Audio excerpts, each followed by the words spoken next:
So as you saw in my magnificent thumbnail, we've kind of got that. Hold on. It's a little harder than you think. That boy right there that we're going to talk about today that gives you a lot. Ooh, there we go. Gives you a lot more ports than previous versions, or a lot more, or, well, one or two. And I'm going to talk about whether you should get that today or not.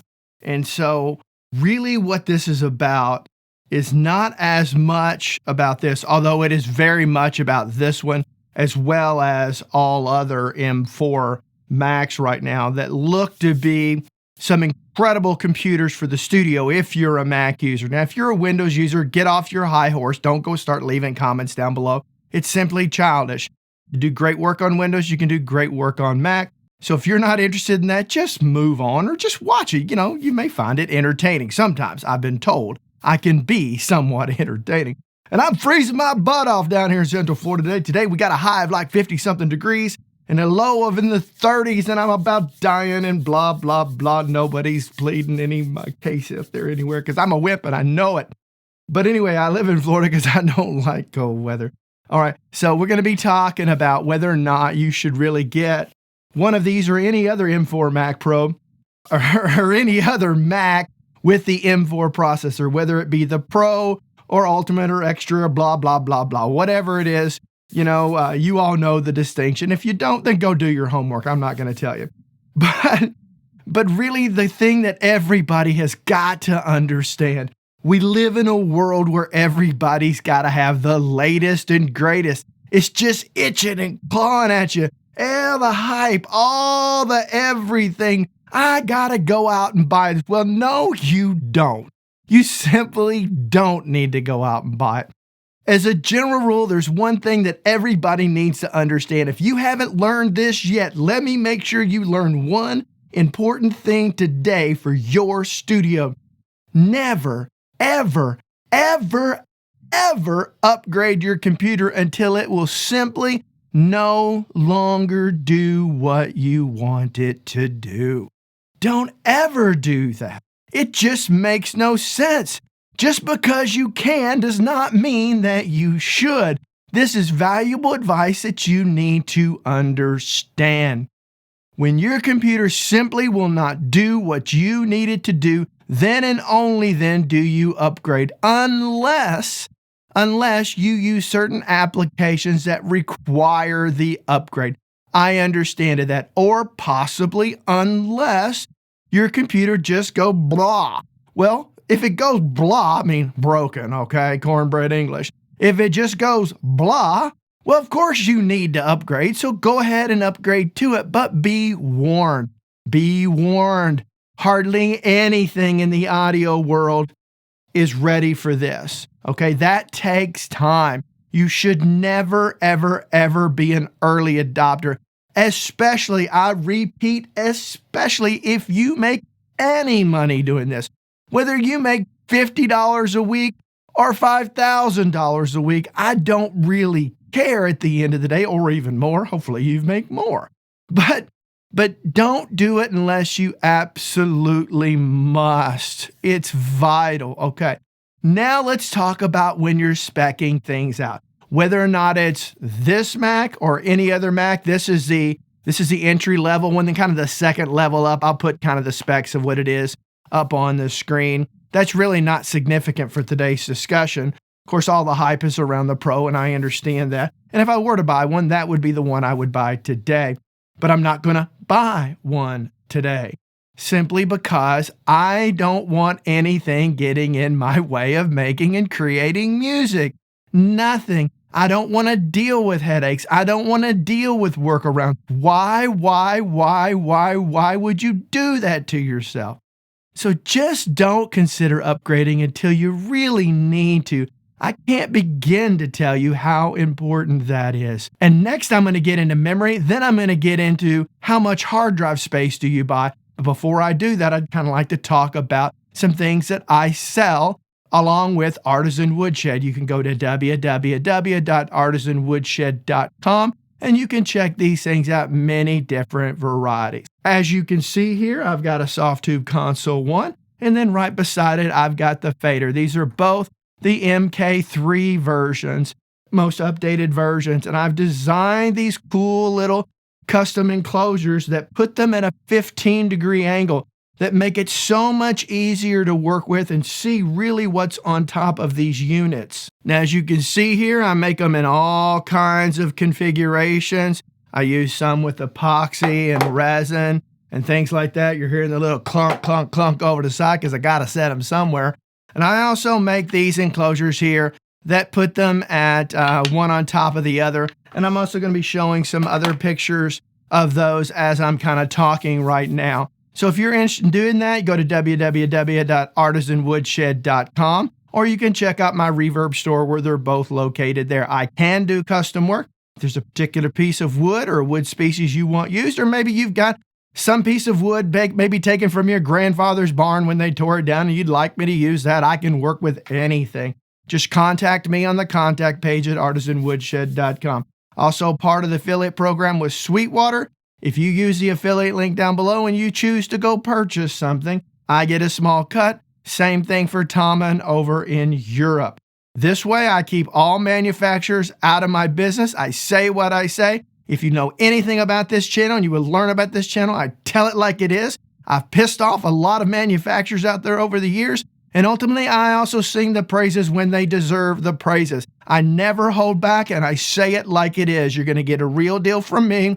Always, always, always. Now let's go back to talking about if you're going to buy a new Mac, really what your strategy should be. Let's talk about memory first. If you do a lot with virtual instruments, or if you're like me, you also happen to do video editing or any other application that requires a lot of memory, that's where you want to invest your money. You want to make sure you're doing, if you're buying smartly, your computer that you use for your studio should last you a very, very long time. I tend to get at least 8 years out of a computer before I upgrade. So you want to buy smart. It's better to spend a little more money now and have it last you longer than go through the upgrade. You'll end up spending a lot more money that way than you will if you think about it and really develop a strategy first. So get as much memory as you can afford if you do those things. If you're just doing straight up audio, you really, quite frankly, don't need that much memory, in my opinion. Now, let's talk about opinions. This is one guy's opinion. I don't want to hear all you geeks out there that get in there and dig into the micro of this and all this and that. So you can go fly a kite for all I care. I don't really give a flat butt, you know what I mean, daggone it. I'm trying to figure out what I'm going to say, and half the time I can't. But I don't really care. All I care is the end result. You guys get so caught up in spec that you completely miss the point half the time. Now, I've just ruffled some more feathers. I can see the comments down below. Bring them on, kids. I'm ready for it. Anyway, so get as much memory as you can afford. Now, that's kind of always been the case with the computer, so you should have already known that. If you didn't, well, you heard it from this guy. At least you know it now. All right, let's talk about hard drive space. Get the bare minimum hard drive space that comes with these things. Unless you're on a MacBook Pro or something like that and you do other applications that require a larger hard drive, which I would be very suspicious of that because you can always connect up one of these. But I doubt seriously there's very few operators out there that need that, but there are some, and I'm not here to, I can't think of every possible scenario. If you didn't know this already on a Mac, I don't really know whether you can do this on Windows or not, and I'm not really interested because I'm kind of a Mac user.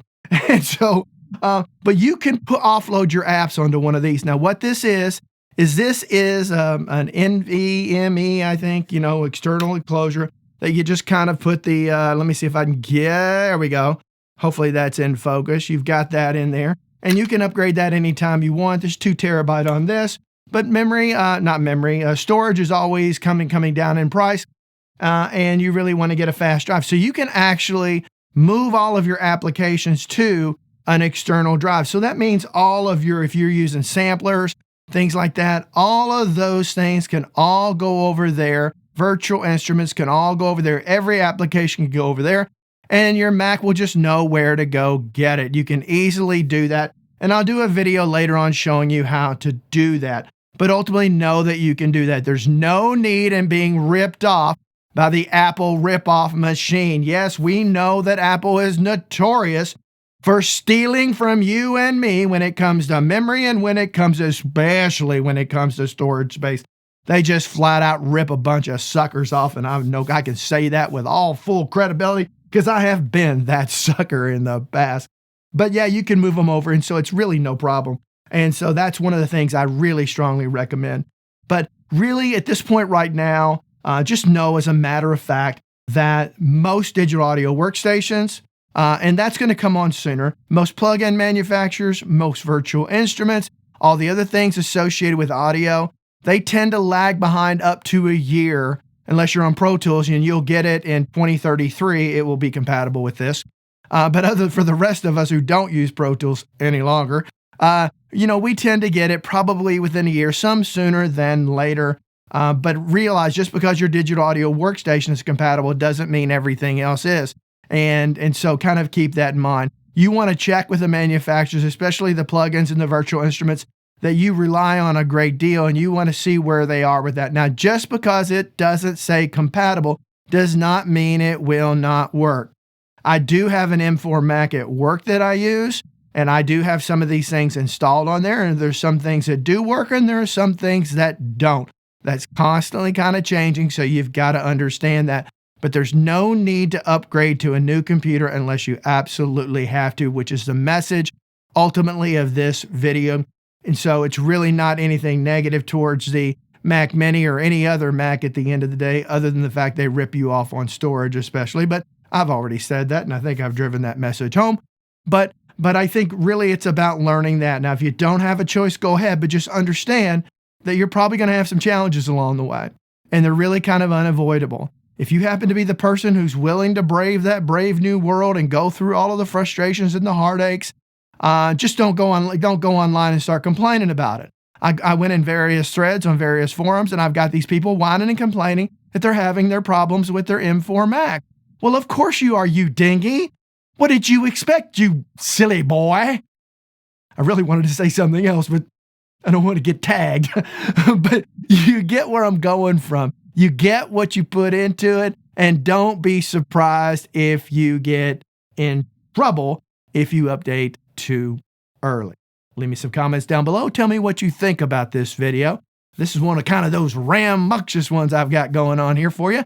But at the end of the day, I think it's an important message. I think everybody needs to understand that. And so I want every single one of you to have a great day. Again, don't forget to leave some comments down below and tell me what you think. But until next time, I want every single one of you to have a great day. Well, I'm freezing my butt off in 50-degree weather in Florida, and everybody's laughing at me right now. I watched the games last night. Boy, there were some great games last night, weren't they? They were so close. I couldn't believe it, man.